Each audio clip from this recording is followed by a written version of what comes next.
In the quiet town of Bethlehem, a child named Jesus was born to Mary, a simple maiden, and Joseph, a humble carpenter. This was no ordinary birth. Prophets had foretold his coming, heralding him as the Messiah, the beacon of hope and light for mankind. As whispers of this miraculous birth spread, King Herod, feeling his throne was at risk, ordered a brutal massacre of innocent children. Guided by divine dreams, Mary and Joseph fled with baby Jesus to Egypt.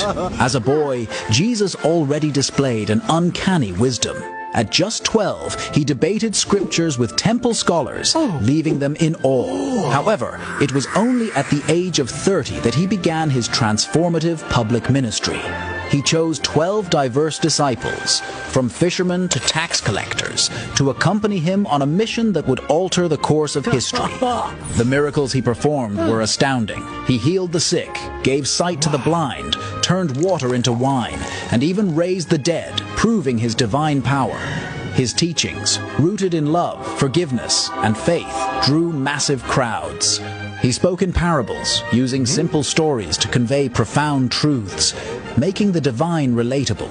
But his rising influence was perceived as a threat by religious leaders and the Roman establishment. They conspired against him, manipulating one of his closest disciples, Judas, to betray him for a mere 30 silver coins. The events that followed were swift. Jesus faced false accusations, was handed over to Pontius Pilate, and against Pilate's own judgment, was sentenced to death by crucifixion.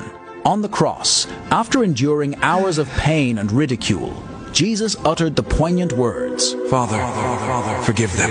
Showcasing his boundless love and mercy. His body was taken and laid in a tomb, sealed by a large stone. 3 days later, the tomb stood empty. Jesus, resurrected, appeared to his disciples and many others over 40 days, reinstating his teachings and emphasizing the importance of faith. He then ascended to heaven, but not without leaving behind the promise of the Holy Spirit, a divine guide for all believers that would later become the bedrock of Christianity.